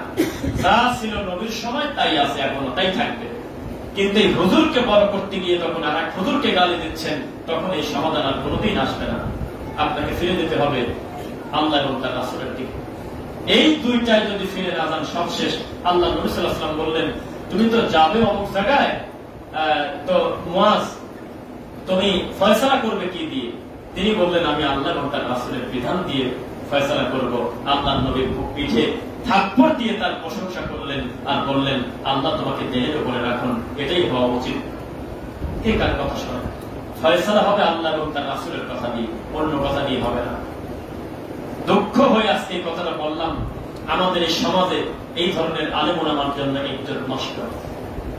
আর যদি দেখতাম এদেরকে জাতি বয়কট করছে, কোনো দিনও নাম বলতাম না। বয়কট তো করেনি, হ্যামিলিনের বাসিওয়ালার মতো এই সমস্ত বক্তার পিছনে লোকজন করে। আরে যারা মন্দির পাহারা দিচ্ছে, মসজিদ কোথায় ভেঙে গেল সেই খেয়াল করে না, মন্দির পাহারা দেয় আর মন্দিরে দেয় কোরআন পড়ে আর মন্দির উদ্বোধন করে। আল্লাহর ঘরে দাঁড়িয়ে বলতেছি, আল্লাহি আল্লাহর কসম, একটা বক্তা ঠান্ডা মাথায় বলতেছে, আমি একটা মন্দির উদ্বোধন করতে গেছিলাম। কেউ শুনেছেন এই কথা? আমি একটা মন্দির উদ্বোধন করতে গেছিলাম, এই কথা কেউ শোনেন না এই মসজিদে?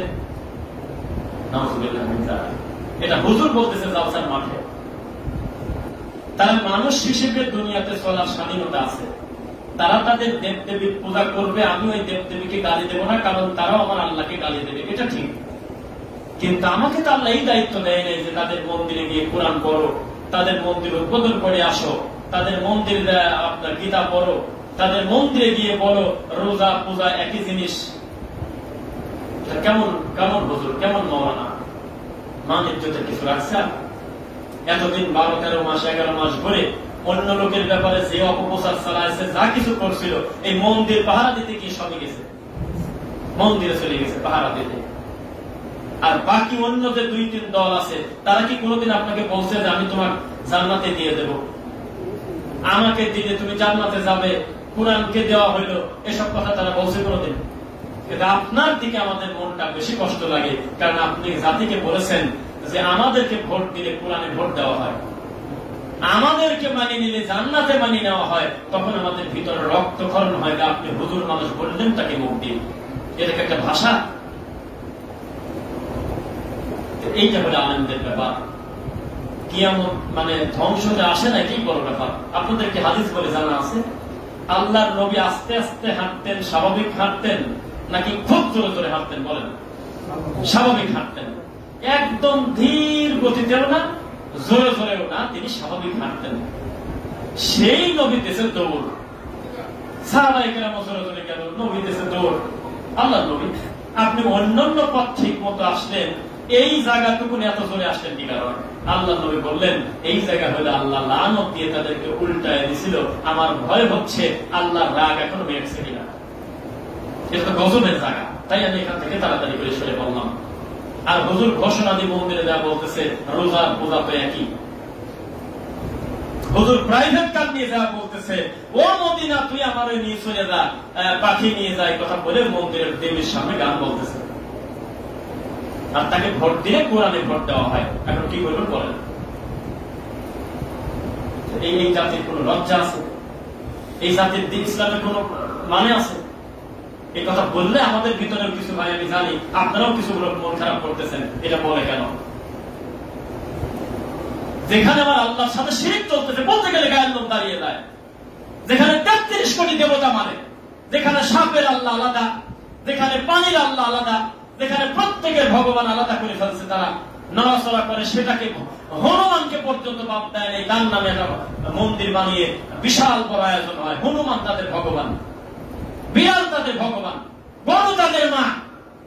আর সেই মূর্তি পূজার কাছে যায়, সেই মন্দিরের মূর্তির সামনে দাঁড়িয়ে বলতেছেন যে আমরা তোমরা তো একই। এটা কি ভাষা? এই কথা বলে মুক্তি? এই তো জাতির ধর্ম, এই তো জাতির ইসলাম। এরা অসভ্য, অমানুষেরা, অমানুষ পশু। এটা লজ্জাও নাই, এরা পরিবর্তন হয় না। আবার যদি আগামী বছর ইলেকশনের আগে যদি আর একটা পূজা পায়, এই অসভ্যদের চাপে হিন্দুরা দেখবেন রাস্তায় ব্যানার নিয়ে নামবে যে আপনারা হুজুররা একটু আস্তে আস্তে আসেন, একবারে মন্দিরে ঢুকলে আমাদের দেবীর মুখ দেখা যায় না ভালো করে। লজ্জা আছে? এই যে মোবাইলে সেভ করা আছে, মোবাইল এখানে রাখছি, 1 মিনিট একটু আবার পড়ি, একটু শোনেন। দলিল সহ বললে মনে একটা আত্মতৃপ্তি আসে যে বর্তমানে আমরা কত খারাপ পরিস্থিতিতে আছি। একটু আপনাদেরকে একটু পরে শোনাই, আপনারা শোনেন ইনশাআল্লাহ। যে দিন নিয়ে, ইসলাম নিয়ে কি পরিমাণ ঠাট্টা মশকরা আমরা হুজুররা করতেছি। একজন হিন্দু, পাইছি, একজন হিন্দু, তার নাম হলো জয়শ্রী রায়। উপরের 2 লাইন পড়া যাবে না, এই জন্য আমি পড়বো না। উপরের 2 লাইন পড়া যাবে না, এই মসজিদে এটা পড়া যায় না, রেডিমেড আমি বাদ দিলাম। আমরা তো তোদের মসজিদ অথবা তোদের কোন উৎসবে যাই না, তাইলে তোরা আসিস কেন? তোদের ধর্মেই তো বলা আছে হিন্দুদের উৎসবে দেওয়া হারাম, কারণ আমরা মূর্তি পূজা করি। আর তোদের ধর্মে মূর্তি পূজা সম্পূর্ণ হারাম, তবুও তোরা আমাদের এখানে আসিস কেন? তোদের নিজেদের ধর্মেই তো তোরা মানিস না, আর ধর্ম যার তার উৎসব সবার, এই কথা তো আমরা কোন হিন্দুরা বলি নাই, তোরাই তো বানাইছিস। মুসলমান যে উৎসব করে সেই উৎসবে আমরা কোন হিন্দু উপস্থিত হই? তোরা একটু জবাব দে। তোদের কারণে আমাদের গোটা হিন্দুদের মান সম্মান নষ্ট হচ্ছে, আপনারা ক্ষমা করবেন এভাবে বলার জন্য। জয়শ্রী রায় কি করবেন? জুতা দিয়ে পিটালো না আমাদের মুখে এই হিন্দু, এই লোকটা। হ্যাঁ, আমাদের যুদ্ধই হলো 360টা মূর্তির বিরুদ্ধে। আমাদের নবী প্রতিষ্ঠিতই হলো তাওহীদের উপরে। আমাদের নবীকে পাঠানোই হলো মূর্তি পূজাকে দাফন করার জন্য। এখন আমাদের ক্ষমতা নাই জন্য নবী বলেছেন এখন দিনুকুম ওয়ালিয়া দিন, তুমি তাদের মন্দিরে আঘাত করো না, তবে তুমি দাওয়াতি কাজ করো, তুমি এমন ভাবে তাওহীদ প্রচার করো গোটা জমিনে যাতে শিরক না থাকে। তো মূর্তি পূজা করা শিরক না সুন্নাহ বলেন তো দেখি? সেই জায়গায় আপনি হুজুর গেলেন কি কারণে? আমি অন্য উদ্বোধন তো বহু দূরের কথা, শুভেচ্ছা জানানো তো বহু দূরের কথা, আপনি হুজুর আপনাদের গেলেন কি কারণে বলেন আমাকে? আর আমি একটা প্রশ্ন করছি, কেউ জবাব দেয় নাই। ওই পোস্ট দিছি, সেই প্রশ্নের জবাব না দিয়ে গালি দিচ্ছে, কত জ্বালা। আমি দেখছি যে ও হুজুর, সত্যি যদি আপনি কোরআনের দল হন, ইসলামের দল হন, তো একটা মালায়ন আপনাকে ভোট দেবে কি কারণে? কেউ জবাব দেয় নাই, খালি লাগছে তুই কাফের, তুই হলো ফেতনা করিস, সেটা লাগছে। আমি বললাম যে 7% হিন্দুকে খুশি করার জন্য, এদের ভোটটা পাওয়ার জন্যই তো আপনি মন্দিরে গিয়ে উলু দিচ্ছেন। এই কারণেই তো আপনি গিয়ে বলতেছেন আসো আমার পক্ষে আসো। কিসের ব্রাহ্মণ, কিসের হুজুর, কিসের মসজিদ, কিসের মন্দির, সবই তো একই। তো সেই ঠাকুর আপনাকে ভোট দেবে কেন? একটু উত্তর দেন। আপনার মতো একটা আলেমকে, কোরআন প্রিয় লোককে ভোটটা দিবে কেন? কেউ জবাব দেয়। আপনাদের কাছে আছে জবাব?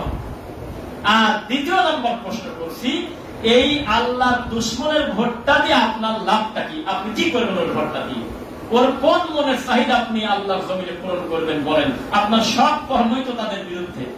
আপনি তাওহীদ প্রচার করবেন ওর বিরুদ্ধে, আপনি মত নিষিদ্ধ করবেন ওর বিরুদ্ধে, আপনি পর্দা প্রতিষ্ঠিত করবেন ওর বিরুদ্ধে, আপনি ছেলে মেয়ে অবাধ মেলামেশা বন্ধ করবেন ওর বিরুদ্ধে, আপনি মূর্তি পূজা নিষেধ করবেন ওর বিরুদ্ধে। কোন কামটা ওর পক্ষে যাবে একটু আমাকে বলেন। সংসদে আপনার কামটা কি? কেউ করে না, খালি দেখছে যে তুই ঝামেলা করিস না, তো তোর জন্য আমাদের ফেরতা হয় লাগতেছে। এটা কি জবাব পাইছেন আপনারা? তাহলে এই কাজ করা যাবে না, মনে থাকবে। আমি আসার নাম বললাম না, পাশেই একটা জায়গায় চুল কাটাচ্ছি, আমার পরে এখানে আমার ভাইয়ের সিরিয়াল, একসাথে ছিলাম, আমরা দুজন এখানে আসি।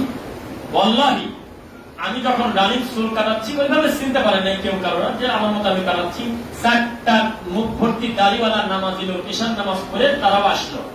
আসার পরে এক মুরব্বী আর এক মুরব্বীকে বলতেছে, পূজার সে আমেজ আর নাই। আগে ঢোলের বাড়ি হইতো, আমরা 3-4 কিলো ফাঁকে মাও সাইড থেকে বুঝতে পারতাম, অনেক দূর থেকে আমরা ঠিক পাতাম যে হ্যাঁ পূজার গান হচ্ছে। এখন দিন দিন দেখি হয়েছে এখানে বসেও আমরা বুঝি না যে পূজা হচ্ছে। মানে কত আফসোস, এটা মুসলমানের কথা বলতেছে। আমাদের পাবনা সুধানগরে, আমাদের এলাকায় আল্লাহর কসম, পিঠের ভিতরে একটা বড়শি, বোঝেন বড়শি, বড় বড়শি পিঠের ভিতরে বেঁধে দেয়, এটার নাম হলো চরকের মেলা। আর তার হাতে থাকে বাতাসা, আর এই বাতাসা ছিটায় দেয়। যত বাতাসা ধরে ধরে খাচ্ছে তার 90% হলো মুসলমানের সন্তান। যতগুলো পূজায় নাড়ু এই নাড়ু খায় তার অধিকাংশ মুসলমান। তারা গর্ব করে বলে যে তোমরা ছাড়া তো আমাদের পূজাই উদযাপন হয় না। তাই নবী সাল্লাল্লাহু আলাইহি ওয়াসাল্লাম যে বলেছেন, কিয়ামত হওয়ার পূর্বে আমার উম্মত মূর্তি পূজারীর সাথে, আমার উম্মত মুশরিকদের সাথে মিশে যাবে। আজকে ফল পাইছেন কিনা বলেন? আর এত আলেম উলামা মুখ খুলতেছে ভণ্ডদের ব্যাপারে, এরা এখন এসে জাতির সামনে ক্ষমা চায় না। আসলেই আমার মন্দিরের কামটা কি, আমার দেওয়াটা ঠিক হয়নি। তাদের 7% বাদ দিয়েও তো আমি ভালো মানুষ হলে আমাকে জাতি ভোট দেবে। রাগ করলেন মনে হয়? রাগ করলে একটু বলেন তো আমার ভুলটা কোন জায়গায়, প্রতিবাদ করেন, কোন দলিলের ভিত্তিতে আপনাকে আমি মন্দিরে যাওয়ার অনুমতি দেবো, বলে দেন, আমি মেনে নিই। কি একটা দুঃখজনক কথা। এই জাতির ইসলাম, এটা হলো নামের ইসলাম। ওই যে মুফতি কাজী ইব্রাহিমের একটা বক্তব্য শুনছিলাম, হামিদাহুল্লাহ, তিনি বলছিল, মিথ্যা হলে উনি দায়ী, আমি উনি বলছেন অনুবাদ করে বলতেছি। উনি বলছে যে ইন্ডিয়াতে একটা ঘটনা ঘটছে যে কুয়ার ভিতর থেকে আওয়াজ আসতেছে যে আল্লাহর নবীর বংশ, আল্লাহর নবীর ছেলে মরে গেল, কে কোথায় আসিস রে তোরা ধর। তখন বারবার বলতেছে আওলাদে রাসূল গির গায়া, আওলাদে রাসূল গির গায়া কুয়াবে। তো সবাই মিলে দৌড়াদৌড়ি করে গেল, ভিতরে কাপড়ে উঠে গেল মুসলমানদের। বলে কি, আল্লাহ নবীর বংশ কুয়াতে ডুবে যাচ্ছে আর আমরা এখানে বসে থাকবো, নবীর আওলাদ ডুবে গেল। তাড়াতাড়ি করে বালতি ফেলছে, তাড়াতাড়ি করে রশি নামাইতেছে। এখন উঠার পর দেখে এক মেথর মালায়ন, এক ঠাকুর। তখন বলে, কে তুই তো বললি যে নবীর বংশ, তো তুই কুয়ার ভিতরে কি করিস আর নবীর বংশ বলে কাঁদতে কি কারণ? তুই তো বলতে পারতি আমি অমুক মন্দিরের ঠাকুর। তখন উনি বললেন যে কে আমি কি নবীর বংশ না? আমার আব্বাকে আদম না? কি জবাব দিল দেন আপনারা দেখুন। এখন এই মেথর লাভ উঠে বলতেছে আমি তো আদমের ছেলে। আসলে কি মিথ্যা বলছে? কথাটা পরিবর্তন করে তো দেখি।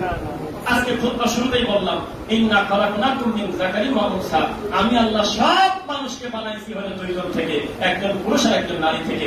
পুরুষ হলো আদম আলাইহিস সালাম, নারী হলেন মা হাওয়া। তাই এই কথাকে পরিবর্তন করতে পারবেন? তখন বলে, আরে বাবা তুই এইভাবে নবীর বংশ, তুই এইভাবে সিরিয়াল করছিস, তা তো জানতাম না। কথা তো ঠিকই, আসলে একটা হিন্দু তো নবীর ছেলে, কিন্তু নবীর ছেলে হলেই সে নাজাত পাবে ব্যাপারটা তা না। নবীর ছেলের যোগ্য কাজও তো করতে হবে, কি বলেন? তা আপনারা সাবধান হন। এই দেশের হিন্দুরা আপনাকে ফোন করে কেউ বলে নাই যে আমাদের মন্দিরের, আমাদের 12 হাতের ঠাকুরের হাত একটা খসে দিয়ে গেল, কে কোথায় আসো তাড়াতাড়ি ঠেকাও, কেউ বলে নাই। এক অকারণে আপনি গাঁও থেকে চলে যাচ্ছেন তাদের কাছে, সাবধান। নবী সাল্লাল্লাহু আলাইহি ওয়াসাল্লাম বললেন, আমি এই কারণে তাড়াহুড়া করে যাচ্ছি, না জানি আল্লাহর রাগ এখনো মেটে নাই, যদি আবার গজব দেয়, যদি আবার গজব আসে আমি তো বিপদে পড়বো, আমার জীবনের শেষ মৃত্যু হবে গজবের জায়গায়। সত্যি করে বলেন তো দেখি, যেখানে মূর্তি পূজা হয়, যেখানে মাজার পূজা হয়, যেখানে গাঁজাখোরদের আসর হয়, ওখানে আল্লাহর রহমত না লানত? ওই সময় যে কোনো সময় যদি আযাব আসে, এটা কি স্বাভাবিক না অস্বাভাবিক? ও আযাব আসার পরে বড় আল্লাহ যারা ভোট সেটে গেছে তারাও দেখা গেল মরে গেল। এখন আপনি বলেন তো, ঠাকুর আর হুজুর একা গেল না? তাদের জীবনের শেষ কর্ম হল মন্দিরের কাছে হাত পাতা, মন্দিরের মূর্তি পূজারীর কাছে গিয়ে বলা, চিন্তা করো না, তোমাদের অনেক কিছু দেব, চিন্তা তোমরা আমাকে দিও, আর কি কারণে কিছু উত্তর নাই তো। সাবধান, খবরদার, কোরআন হাদিসের সাথে কেউ ঠাট্টা মশকরা করেন না ভাই। কিভাবে বলতেছে মাহফিলে যায়, সূরা আহজাবের 22 নম্বর আয়াতে বলে লেখা আছে যে আমাদেরকে ভোট দিলে জান্নাতে যাওয়া যাবে। কি যে বলে মুখ দিয়ে, আর শ্রোতা বলতেছে আল্লাহু আকবার। এই তো শ্রোতা, এই তো অবস্থা আমাদের ইসলামের। সাবধান, খবরদার। আপনি আর আমি যদি মানুষ হিসেবে ভুল ভাবতে থাকতে পারে, কথায় কথায় কোরআন নিয়ে এসে, কথায় কথায় নবীকে নিয়ে এসে, কথায় কথায় আল্লাহর উপর চাপিয়ে দিয়ে নিজে অন্যায় করেন না ভাই। এটা করা যাবে না, বলেন ইনশাআল্লাহ। এটা করা যাবে না। আল্লাহ আমাদের সঠিক দিনের প্রদান করুন, আল্লাহুম্মা আমিন।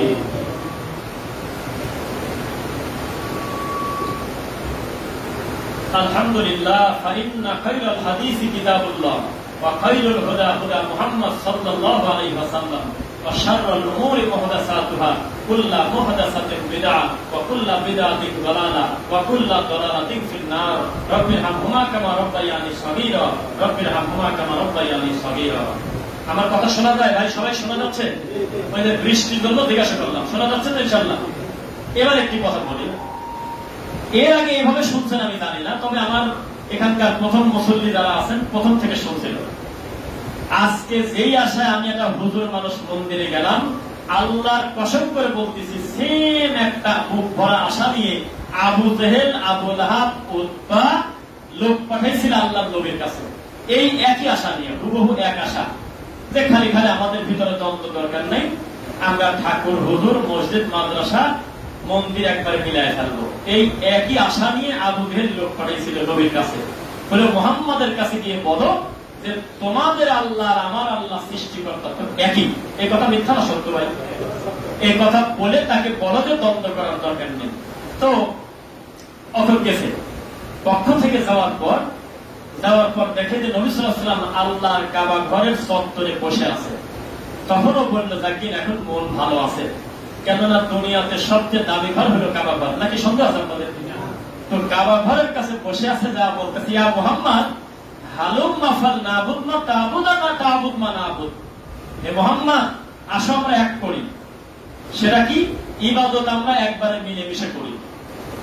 আমরা ভেবে চিন্তে দেখলাম তোমার প্রতি জুলুম করা হচ্ছে, আবার এটাও ভেবে চিন্তে দেখলাম তুমিও আমাদের প্রতি জুলুম করো। আমাদের ঠাকুরের জায়গায় ঠাকুর থাক, তোমার আল্লাহর জায়গায় আল্লাহ থাক, আমরা সব ভাগ করে নেই।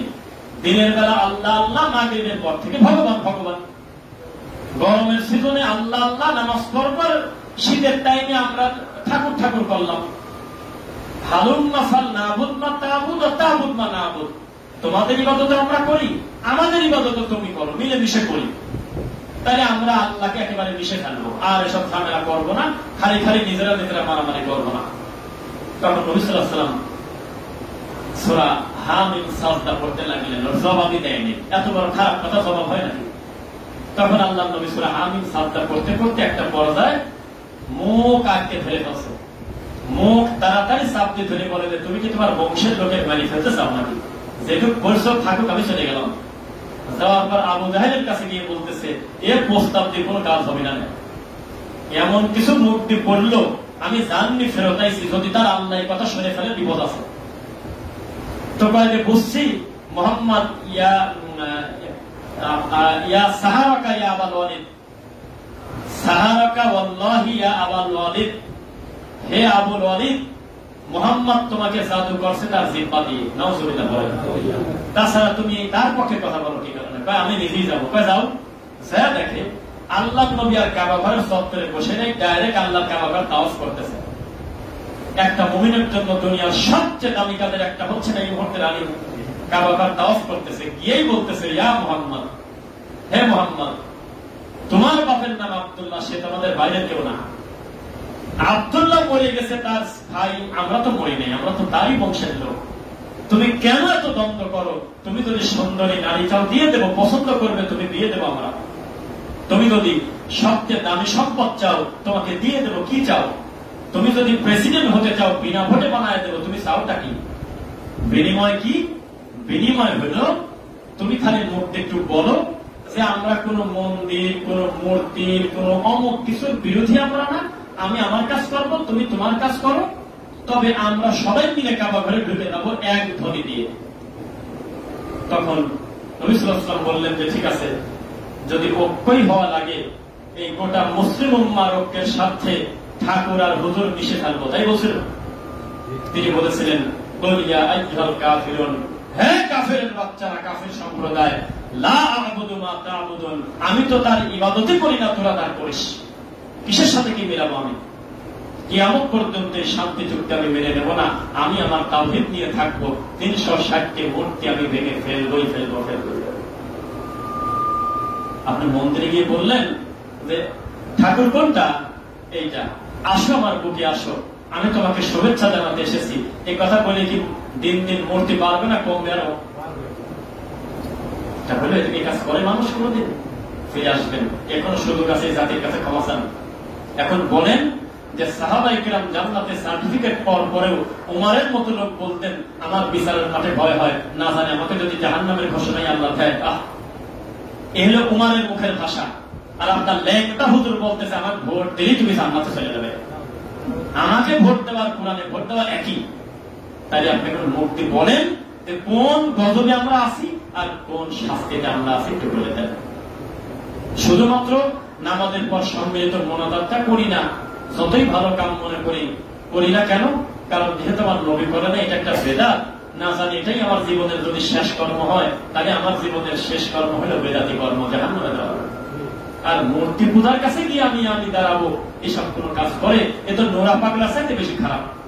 নুরা পাগলা ল্যাংটারা যদি আল্লাহকে গালি দেয় আমরা বুঝবো যে ওটা পশু মানুষ সেই জন্য গালি দিচ্ছে, কিন্তু হুজুর মানুষ যদি নবীকে নিয়ে ব্যঙ্গ করে, আল্লাহকে নিয়ে, কোরআনকে নিয়ে ঠাট্টা করে, একটু কষ্ট লাগে না আপনাদের? তাহলে এগুলো করবেন না।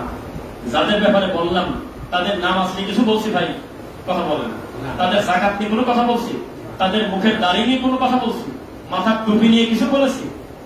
কিচ্ছু বলি নেই, শুধু যেটা অন্যায় সেইটা বলছি, এটা থেকে ফিরে আসেন, এটা করবেন না। আল্লাহ হেদায়েত দিয়ে করুন, আমিন। কারণ আপনাদের দিকে আশা করে মানুষ বসে থাকে। আমি একটা প্রতিবন্ধী হুজুরের নাম নিচে মুখ দিয়ে আবার বলতেছি, কেন? ইসলামের স্বার্থে। আল্লাহ তুমি জানো, এই মুফতি আমির হামজা এখনো যদি পূর্বাচলে মাহফিল করতে আসে, আমার মতো রফিক বিন সাইদের 10টা মাহফিলের সমান লোক তার স্টেজে ওঠার আগেই হবে। সেই লোকটা আসতে হলে এই এখানে কিনেন না আমার ডুমনি, ভাই জানেন ডুমনি কেন্দ্রীয় মসজিদের সামনে প্রথম দিনের প্রধান বক্তা সে, দ্বিতীয় দিনের প্রধান বক্তা আমি। নিজের দুর্বলতার কথা কেউ বলেন, আমার মনে সাহস বেশি তাই বলতেছি। আমি যেদিন উঠলাম সেদিন আমার সামনে 200 বেশি লোক নেই, 200-150 বসে আছে। আর যেদিন ওই মালায় ও যেদিন ডেলিভারি দিতে আসছে সেই দিন ওর সামনে গোটা মাঠটা কানায় কানায় ভর্তি, রাস্তা পর্যন্ত আটকে গেছিল। কি বলছে? বলছে যে এই অমুককে ধরো মারো, ঠিক কিনা বলো, এই এবার আমরা এটা করে দেবো, সেই কিলকিল করে হাসে।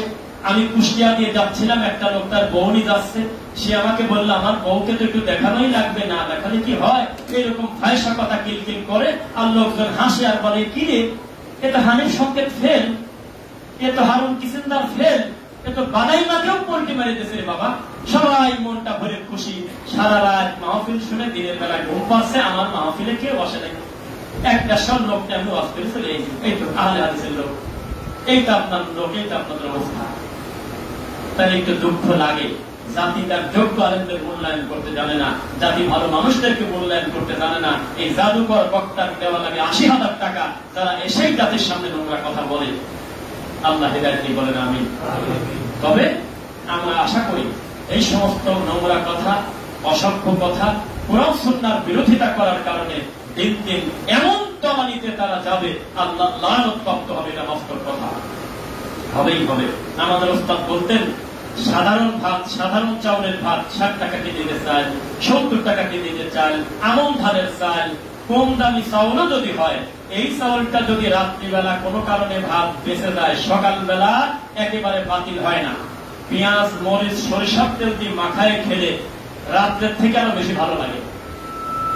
আর যদি ওর থেকে 3 গুণ দাম দিয়ে বাসমতি অথবা পোলাও ভালো উন্নত মানের চাউল যদি রাত বাসি হয়, মানুষ তো খায় না, কুত্তাও খায় না।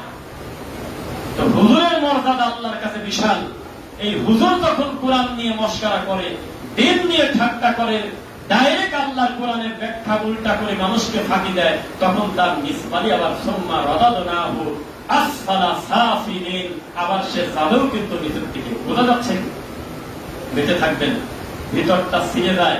এই ধরনের কর্মকাণ্ড দেখে যখন আমরা অনলাইনে দেখি ইসলাম নিয়ে, দিন নিয়ে, আল্লাহর তাওহীদের কোনো মূল্যই নেই। আরে বাবা রে বাবা, ডাইরেক্ট বলে দিচ্ছে আসসালামু আলাইকুম, জি ওয়ালাইকুম আসসালাম। ভাই এবার আকিদার এসব কথা বাদ দেন, এবার সবাই আসেন এক হই, আকিদার বলে দাম নেই। অথচ আবু জাহেলের সাথে মুহাম্মদ সাল্লাল্লাহু আলাইহি ওয়াসাল্লামের দ্বন্দ্ব ছিল কিসের দ্বন্দ্ব? ধরে ফেলছেন, মাশাআল্লাহ। ফেরাউনের সাথে মুসার কিসের দ্বন্দ্ব ছিল? একজনের তাওহীদ আর একজনের শিরক। এটা কি মেলে ভাই? এই আকিদার দ্বন্দ্ব এখন নাকি ভুলে যাবো, এটা কি ভাষা? মনে রাখবেন, একজন মাজার পূজারী, কবর পূজারী যে ভোট দেয়, যে মূল্য, আমার মতো লোকের ভোটের মূল্য একই। এটাই হলো দেশের অবস্থা। আপনি কোরআন কায়েম করবেন, ইসলাম কায়েম করবেন। আহারে, মানুষটার কথা বারবার বলি, ডক্টর খন্দকার আব্দুল্লাহ জাহাঙ্গীর রাহিমাহুল্লাহ বললেন, যে দেশে 90% উপরে বেনামাজি, যে দেশে 99% উপরে লোক কোরআন পড়তে পারলেও 2-1 অনুবাদ কিছুই জানে না, সেই দেশে আমি সংসদে দেয়া ফোন দিয়ে দেশের দিন কায়েম করে ফেলবো, এই কথা যারা বলে তাদের জায়গা কি পাবনা মেন্টালে হবে না কোথায় হবে? আমি যদি আমার মুসল্লিদের এখন বলি শুদ্ধ করে কোরআন পড়তে পারেন, কারা কারা হাত তোলেন? 10 জনের বেশি হাত ওঠা কঠিন আছে আমার মনে হয়।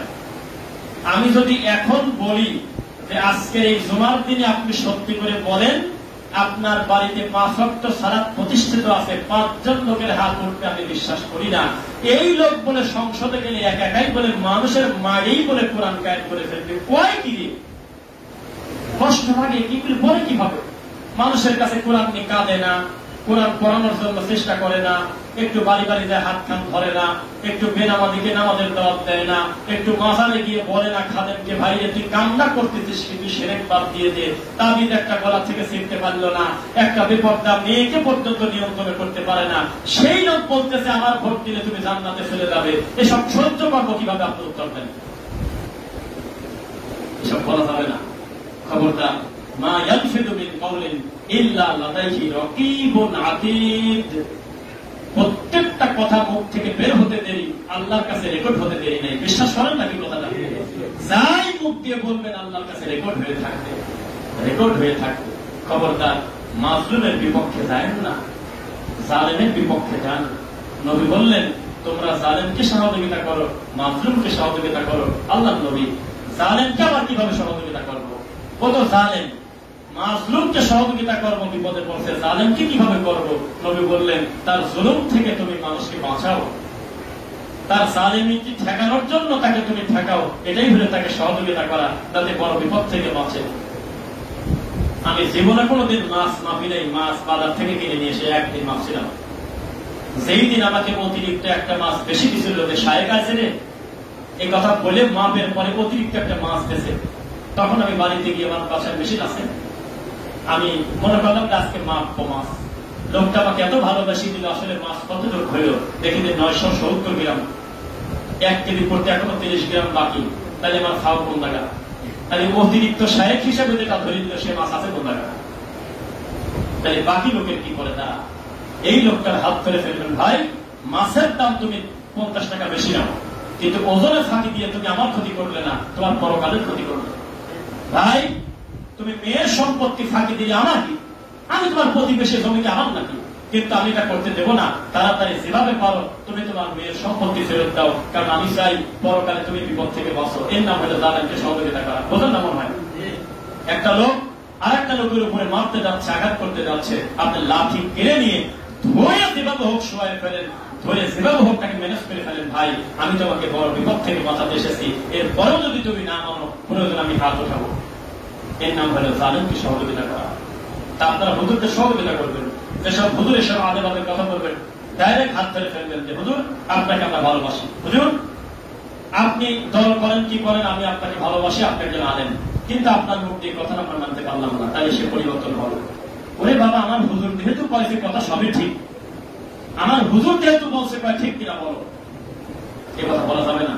আমার খুতবা শেষে আমার কোন মুসল্লি যদি ধরে ফেলে যে রফিক ভাইয়ের কথা বলতে বলতে একটা পর্দায় একটা হাদিস বলতে তার মিস্টেক ছিল, আমাকে বারান্দায় বলে দেন, আমি পরবর্তীতে সংশোধন হয়নি যে ভাই এটা মনে হয় আপনার মিস্টেক হয়ে গেছে, অনেক কথার ভিতরে পরিবর্তন করে নিয়েন। আমি জানলামই না, আপনি সারা দেশে আমার বদনাম করলেন, আপনি কিনা মানুষ, সংশোধন করে দিলেন। হুজুর আপনাকে ভালোবাসে, আপনি আর একটা হুজুরের বদনাম করবেন না, বলা উচিত না, আপনি বাদ দেন। আপনি তার বদনাম করবেন সেই লোকটা সরাসরি আল্লাহ দ্বীনের ক্ষতি করতেছে মাঠে ময়দানে, তার নাম ধরে বলে দেন যাতে তার অনিষ্ট থেকে মানুষ বাঁচে। এটা কোনো গীবত না। গীবতের ভাষা বোঝেন নাকি? গীবত করা কিন্তু হারাম, গীবত করা আবার ফরজ। এটা কি বোঝেন আপনারা? না, বোঝেন না। যারা দ্বীনের ক্ষতি করে, ইসলামের ক্ষতি করে, ডাইরেক্ট কোরআনের আয়াত বিকৃত করে মানুষকে ধর্মের ব্যাপারে ধোঁকা দেয়, তাদের নাম ধরে জাতিকে সচেতন করতে হয়। কারণ এই লোকটা একা ক্ষতিগ্রস্ত হয়নি, তার বক্তব্যের মাধ্যমে হাজার হাজার মানুষ গোমরা হচ্ছে। এটা ঠেকানোর জন্য মানুষকে বলতে হয় ভাই ওনার এই কথাটা ভুল, আপনারা বেরিয়ে আসেন। কোথায় যাচ্ছে? তাহলে বেরিয়ে আসবেন। আপনারা কোন মাজার খোদারের কথা শুনবেন না, বলেন ইনশাআল্লাহ। আপনারা কোনো খারাপ কথা শুনবেন না, বলেন ইনশাআল্লাহ।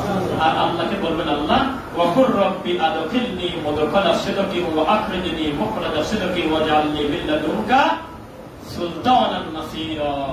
আল্লাহ নবী দোয়া করতেন, আল্লাহ আমাকে যেখানে ঢোকাবেন সত্যবাদী করে ঢোকান, আমাকে যেখান থেকে বের করবেন সত্যবাদী করে বের করেন। এটা হলে আল্লাহর কাছে তিনি বলতেন। আমরাও বলি আল্লাহ যারা জাতির কল্যাণে ভালো কাজ করে তুমি তাদেরকে জাতির সামনে গ্রহণীয় করো আল্লাহ। আল্লাহ আমাদের এই দেশটাকে আমরা ভালোবাসি আল্লাহ, এই দেশটা কোন ইহুদি খ্রিস্টানের চক্রান্তে পড়ে গোটা জাতি ধ্বংস যাতে না হয়, তুমি সেই তৌফিক দাও আল্লাহ।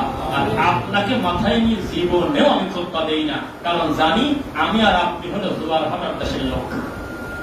6 মাস আগের হুজুরের বক্তব্য আর 6 মাস পরে এখনকার হুজুরের বক্তব্য, হুজুর একই আছে, বক্তব্য পল্টে নিয়ে গেছে। এটা হলো জোয়ার ভাটার দেশ। গত কয়েকদিন আগে যার বিরোধিতা করে রাস্তায় নামছিল, আজকে তার পক্ষ নিয়ে বলতেছে এই আমরা আছি তো। এটা হলো জাতি। এই জাতির কথা কোনো ডিসিশন আমরা নিতে পারবো না, আমরা ডিসিশন দেবো আল্লাহ এবং তার রাসূলের কথা। ইনশাআল্লাহ আমরা পরকালে নাজাত চাই, আল্লাহ তুমি কবুল করো আল্লাহ। এই শেষ জামানায় এসে কত পাপ দুই চোখ দিয়ে দেখতেছি আল্লাহ। তুমি যে মাটির উপরে আমাকে রাখছো আল্লাহ, এই মাটিকে প্যারাক দিয়ে আটকা দিয়েছো পাহাড় দিয়ে, তাছাড়া মাটি ভারসাম্য নিতে পারতো না, যে পোকাম আমরা মাটির উপরে করি আল্লাহ। আল্লাহ মাটির যদি জান থাকতো, এই মাটি বহু আগে দায়িত্ব ছেড়ে দিত। যে পরিমাণ অন্যায় আমরা এই মাটির উপরে করি আল্লাহ, তুমি আমাদেরকে রক্ষা করছো। মাটি খেলাধুলা করে না, মাঝে মধ্যে একটু নড়াচড়া করে, তাতে মুহূর্তের ভিতরে 10 তলা বিল্ডিং ধসে পড়ে যায় না আল্লাহ, তুমি আমাদেরকে রক্ষা করো আল্লাহ।